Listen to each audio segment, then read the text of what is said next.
Alright, so another week of Ironman training.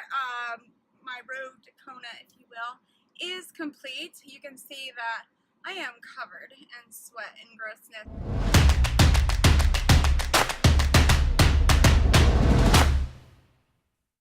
I just finished my long run. My schedule is work that I am Sunday through Friday, and I have Saturdays off to spend time with family. And so I decided, I don't know if this is a good choice or not, but since I was feeling motivated, I decided to end my week with my long run and do it outside in the middle of the day when it is like 88 degrees, feels like 95 or something, about over 50% humidity. And I don't know if that was a good choice to start with that off the bat because I've been running inside. But I figure with only 15 weeks left till Kona, I needed to get my stuff together and start to get acclimated. One of the things about me is I'm a cold weather runner. I thrive when it is freezing outside and I gotta wear a gaiter and a headband and everything. And so this is interesting path for me. It's funny, I was thinking about and looking at Kona and kind of working on my race strategy, and Kona is like everything I don't like in a race. It's an ocean water swim. I like lakes, and the taste, don't ask. I drink water. I've always done it as a swimmer, even in the pool. I know that's gross, but whatever. Bike, super high elevation. I'm a huge fan of flat and fast. I like the constant pedaling. I'm not a fan of elevation where your heart rate spikes. I like the consistency of constantly, and I'm good with wind. I absolutely enjoy wind, so maybe that's a plus since it's super windy in Kona. And then run for the heat. I'm not a fan of hot runs, and so it is time to get uncomfortable. It's time to, I have one opportunity, and I was thinking about that on my run today. The song by Eminem, where he's like, you have one opportunity, one shot, and that's it. And I don't know if I'll ever make it back to Kona, so this is my one shot to do my best.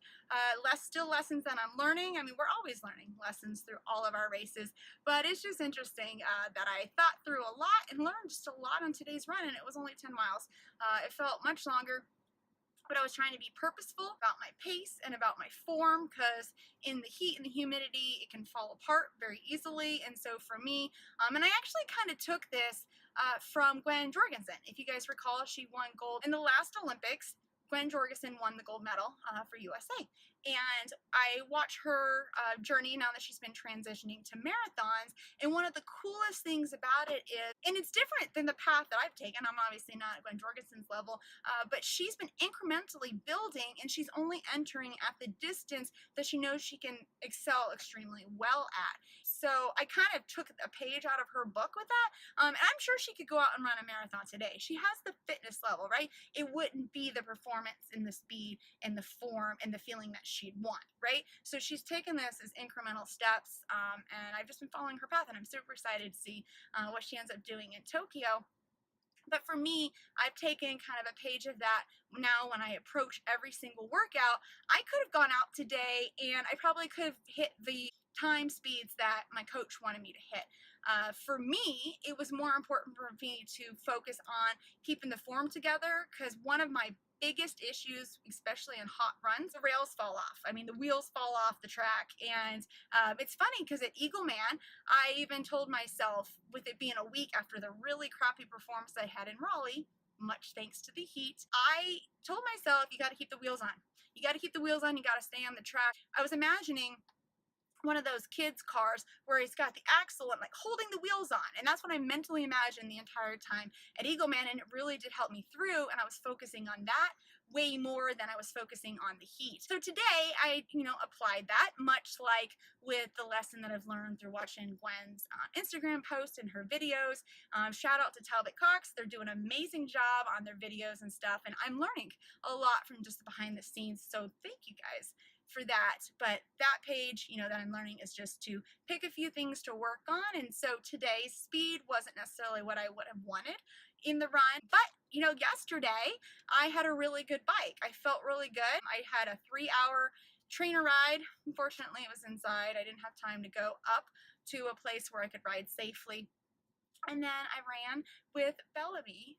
If you guys have been following on Instagram, this was the rescue puppy that rescued me after the stuff that went down with Archer.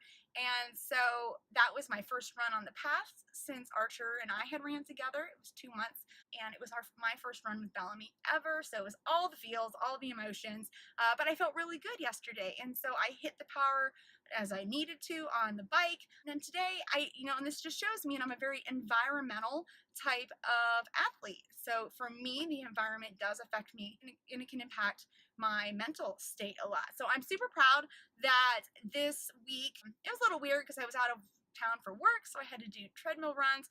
I think that was kind of good because I've been doing a lot of treadmill since Archer was killed, out of the anxiety and grief and not wanting to run outside and it being too difficult to drive somewhere with the schedule to be able to run.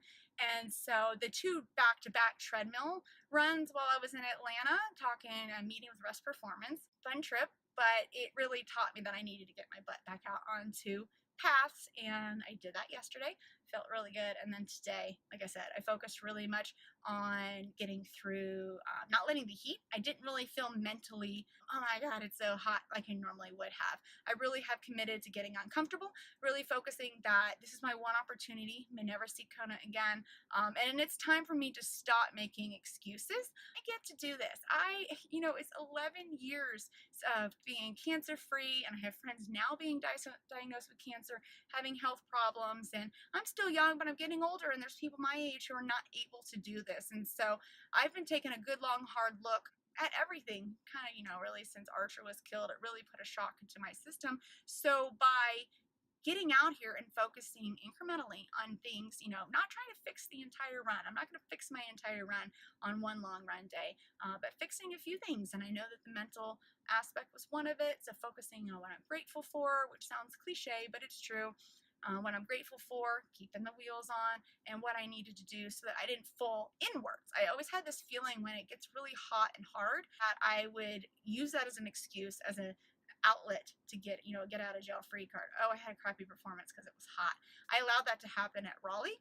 If you guys watched my Raleigh race report, and I swore to myself that I would not do that again. It's no more excuses. I'm not getting any younger. I have the athletic ability to do this. I have the opportunity to do this. And I'm probably saying this more out loud for myself, but I hope that it helps one of you guys as well. So this week, with 15 weeks left to Kona, the major things that I have learned: broke through a grief barrier, so now I'm running back outside again and running with Bellamy, which is super awesome because I was starting to go backwards on my runs by sticking to treadmills, which was not good. I'm not a pro, so the pros can do it, but me, I would love to see scenery and I do better outside.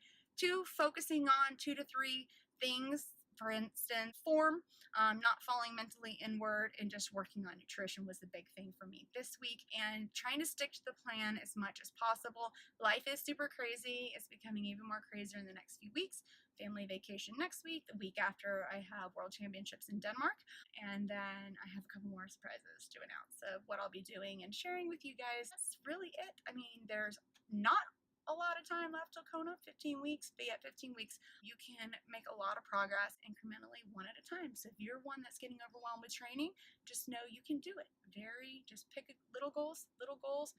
It's like the elephant, eat it one bite at a time, and next thing you know, you're crossing that finish line. So thanks for joining me, guys, and I will see you next week for my recap on my road to Kona.